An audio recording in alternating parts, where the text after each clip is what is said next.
नमस्कार साथियों, स्वागत है आपका अपने YouTube चैनल BSM पाठशाला में।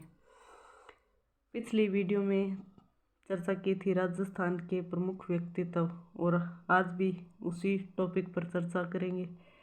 तो चलिए शुरू करते हैं।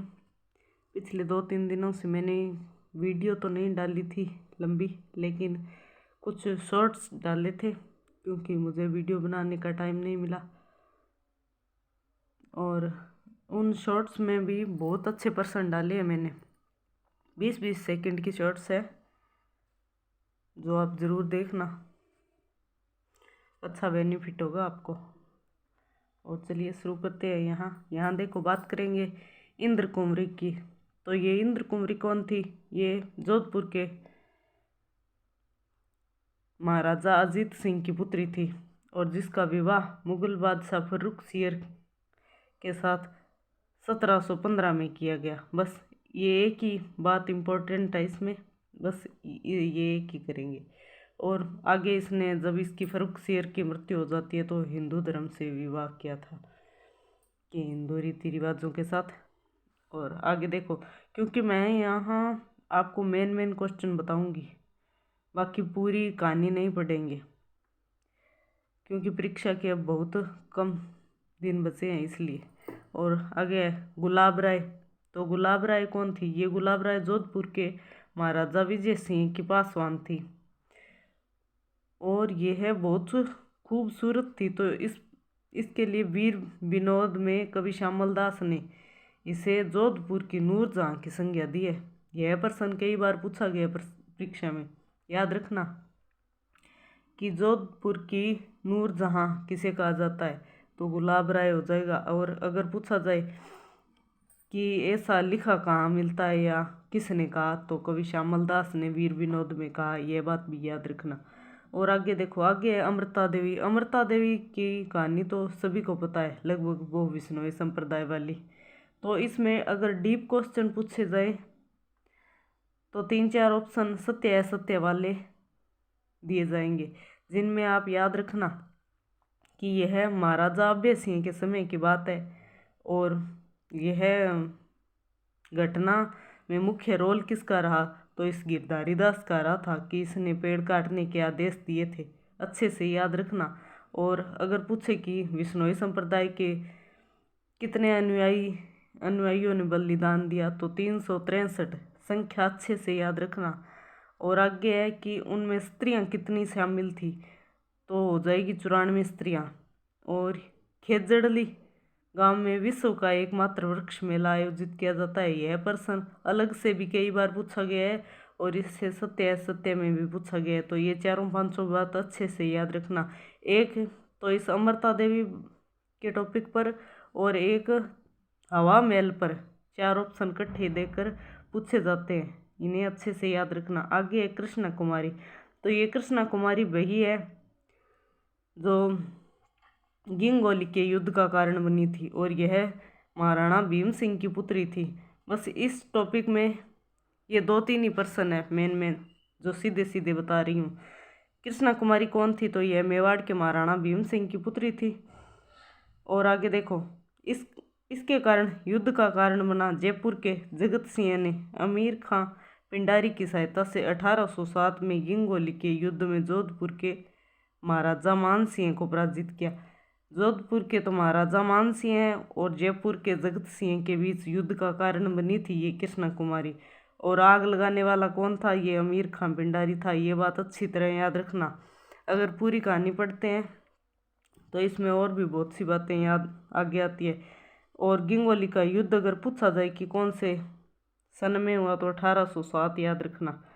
ये तारीख कई बार पूछी गई है, ये सन कि गिंगोली का युद्ध कब हुआ, तो याद रखना। और आगे फिर इस कृष्णा कुमारी को जहर दिया गया था। ये बातें यहाँ कोई ज़रूरी नहीं है। बस आगे देखो, आगे है कि अंजना देवी चौधरी। ये अंजना देवी चौधरी कौन थी? तो ये राजस्थान सेवा संघ के कार्यकर्ता रामनारायण चौधरी की पत्नी थी। और अंजना देवी का मुख्य रोल देखो क्या था। ये रोल पूछा जाता है कि अंजना देवी किस आंदोलन से संबंधित थी, तो ये बिजोलिया और बेगू किसान आंदोलन से संबंधित थी। अच्छे से याद रखना, कई बार पूछा गया है। और आगे है जानकी देवी बजाज, जो जमनालाल बजाज की पत्नी थी, सेठ जमनालाल बजाज की पत्नी थी। और इन्होंने कई अच्छे कार्य किए थे, जैसे देखो कलकत्ता में आयोजित अखिल भारतीय मारवाड़ी महिला सम्मेलन की अध्यक्षता की थी, गौ सेवा संघ का अध्यक्ष बनाया गया था इन्हें। लेकिन मुख्य बात ये है, ये देखो भूदान आंदोलन में जानकी देवी ने सक्रिय भाग लिया था। एक तो पूछा जाता है कि कौन से आंदोलन में किस महिला ने भाग लिया था या कौन से आंदोलन में लिया था, तो भूदान आंदोलन हो जाएगा, जानकी देवी ने लिया था भाग, अच्छे से याद रखना। और इन्हें भारत सरकार द्वारा 1556 में पद्म विभूषण से सम्मानित किया गया था। और ये राज्य की प्रथम, ये देखो आगे लिखा है, पद्म विभूषण से सम्मानित होने वाली ये राज्य की प्रथम महिला और प्रथम व्यक्तित्व थी। इसलिए इनके लिए ये बातें बहुत इम्पोर्टेंट है और बहुत अच्छी है। और आगे देखो जानकी देवी ने अपनी आत्मकथा मेरी जीवन यात्रा नाम से लिखी। ये आत्मकथा भी कई बार पूछी गई है कि जानकी जी की आत्मकथा किस नाम से लिखी गई है, तो मेरी जीवन यात्रा नाम से, याद रखना। और आगे है ये सत्यभामा। तो सत्यभामा कौन थी ये प्रश्न तो नहीं पूछा जाता है। ये सेनानी नित्यानंद सागर की पुत्रवधू थी। इसका संबंध कौन से आंदोलन से था, तो देखो ब्यावर अजमेर आंदोलन से था और 1932 में इन्होंने नेतृत्व किया था। और इन्हें गांधी जी की मानस पुत्री के रूप में जाना जाता है। ये देखो साफ साफ लाइन लिखी है, सत्यभामा को महात्मा गांधी की मानस पुत्री के रूप में जाना जाता है, अच्छे से याद रखना। और आगे है ये देखो, साफ दिखाई दे रहा है क्या? आगे है नगेंद्र बाला। तो ये नगेंद्र बाला कौन थी? ये केसरी सिंह बारठ की पौत्री थी और ये कोटा की प्रसिद्ध स्वतंत्रता सेनानी रही। पूछा जाता है कि नगेंद्र बाला का संबंध किस जिले से था, तो कोटा जिले से। मैं यहाँ आपको देखो मुख्य बातें बता रही हूँ जो याद रखने योग्य है और जो अच्छे एग्ज़ाम देते हैं जैसे कि बड़े लेवल के, उनके लिए भी बहुत सहायक सिद्ध होने वाली है मेरी ये वीडियो। ध्यान से सुनना, ध्यान से देखना और इसमें जो प्रश्न बता रही हूँ उन्हें नोट कर लेना, क्योंकि अगर आप सीईटी क्लियर करते हो तो आगे मेंस का पेपर देना पड़ेगा और उसमें ये सारी बातें आपके काम आएगी। आगे देखो नगेंद्र बाला के बारे में, स्वतंत्रता पश्चात कोटा की पहली जिला प्रमुख बनी थी। ये आपके पॉलिटी से भी संबंधित हो जाएगा प्रश्न और यहाँ इतिहास से भी संबंधित हो जाएगा, अच्छे से याद रखना। नगेंद्र बाला कोटा की जिला प्रमुख रही है और प्रथम जिला प्रमुख का श्रेय दिया जाता है इनको, ये बात अपने आप में बहुत प्रमुख है। और आगे देखो नारायणी देवी वर्मा। तो नारायणी देवी वर्मा माणिक्यलाल वर्मा की पत्नी थी और इन्होंने भी कई अच्छे कार्य किए। देखो खाड़लाई आश्रम 1934 द्वारा बिलों में शिक्षा का प्रचार प्रसार का कार्य किया गया। ये कार्य किया तो माणिक्यलाल वर्मा ने था, पर इन्होंने सहयोग किया था इनका। और आगे प्रजामंडल की गतिविधियों में भाग लेने के कारण 1939 में इन्हें राज्य से निर्वासित कर दिया गया। ये देखो इन्होंने भाग लिया तो इनके साथ ये बदसलूकी भी की गई। और आगे नारायणी देवी ने 14 नवंबर 1944 को भीलवाड़ा में महिला आश्रम की स्थापना की। तो ये प्रश्न पूछा जाता है कि भीलवाड़ा में महिला आश्रम की स्थापना किसने की, तो सीधा हो जाएगा नारायणी देवी वर्मा ने। और कब की, तो 14 नवंबर 1944 में। और आगे है कमला देवी। तो कमला देवी आपने राजस्थान की प्रथम महिला पत्रकारी, याद रखियो।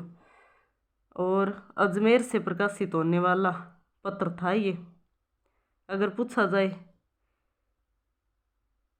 प्रकाश पत्र कहाँ से प्रकाशित होता था, तो याद रखना अजमेर से। और आगे बात करते हैं शांता त्रिवेदी। तो शांता त्रिवेदी कौन थी? देखो ये उदयपुर प्रजामंडल के आंदोलनों में समय सेविका के रूप में भाग लिया था इन्होंने, शांता देवी ने। और महिला जागरण की दिशा में अच्छे कार्य किए थे इन्होंने भी। और यहाँ बात करते हैं तो यहाँ कृष्णा कुमारी तक तो पढ़ लिया था। आगे रसक कपूर। प्रश्न सीधा सीधा आता है कि जयपुर का बदनाम बादशाह या बदनाम शासक कौन था, तो इसका उत्तर हो जाएगा कि महाराजा जगत सिंह है। लेकिन इसका बदनाम होने का कारण क्या है, ये देखो, रसक नामक वेश्या के प्रति विशेष लगाव इसका बदनाम शासक होने का कारण बना था, याद रखना अच्छे से। और इसने देखो एक वेश्या थी फिर भी सिक्के चलाए जिस पर इसका नाम अंकित किया था। ऐसे भी राजा हुए हैं हमारे यहाँ और ऐसे शहीद भी हुए, ये देखो, क्योंकि ये मिली जुली धरती है राजस्थान की। कालीबाई, तो कालीबाई डूंगरपुर जिले के रास्तापाल गांव की निवासी थी। ये आप बड़े बड़े स्टार लगा कर लिख लो, कई बार पूछा गया है और पूछा जा रहा है और पूछा जाएगा कि कालीबाई का संबंध कौन से जिले से था, तो डूंगरपुर हो जाएगा। अगर कौन से गांव से आ जाए तो रास्तापाल हो जाएगा। और अगर आ जाए कि डूंगरपुर की घटना में कौन शहीद हुआ तो आ जाएगा कालीबाई भील। और ये शहीद क्यों हुई, यह अपने शिक्षक सेंगाबाई को बचाने के लिए हो गई थी। और हुई थी 21 जून 1947 को गोलियों से छलनी कर दिया गया था। 19 जून को तो कालीबाई शहीद हुई थी और 21 जून को सेंगाबाई शहीद हो गए थे। और आगे रतन शास्त्री, तो रतन शास्त्री पंडित हीरालाल शास्त्री जी की पत्नी थी और इन्होंने भी कई अच्छे कार्य किए हैं महिलाओं के लिए और छात्राओं के लिए। तो यहाँ देखो, वंशस्थली में जीवन कुटीर संस्था की कार्यकर्ता थी ये। अगर पूछा जाए कि वंशस्थली जीवन कुटीर संस्था की कार्यकर्ता कौन थी, तो रत्ना देवी शास्त्री हो जाएगा। और आगे ये जयपुर प्रजामंडल 1939 में भी इन्होंने भाग लिया था। और भारत छोड़ो आंदोलन 1942 के दौरान इन्होंने विद्यापीठ छात्राओं को आंदोलन में भाग लेने के लिए छूट दी थी। और इन्हें भी याद रखना, पद्मश्री व जमनालाल बजाज पुरस्कार से पुरस्कृत किया गया था। और 1975 में पद्म भूषण से भी सम्मानित किया गया था इन्हें, अच्छे से याद रखना। उम्मीद करूंगी कि मेरी वीडियो पसंद आई है तो लाइक और शेयर करना और मेरे द्वारा डाले गए शॉर्ट्स ज़रूर देखना, क्योंकि अभी मेरा चैनल नया है तो उसमें सब्सक्राइब और लाइव आने जैसे तो कोई चांस है नहीं, बस मैं सीधी वीडियो डाल सकती हूँ, इसलिए मैंने लंबी वीडियो नहीं डाल सकी। तो शॉर्ट्स डाले हैं आपकी सहायता के लिए, उन्हें अच्छे से देखना। वीडियो पसंद आई है तो लाइक और शेयर करना, अपने अन्य साथियों को जोड़ना और मेरे चैनल को सब्सक्राइब करना, ताकि जैसे भी मैं वीडियो डालूँ आप तक शीघ्र पहुँच जाए। धन्यवाद।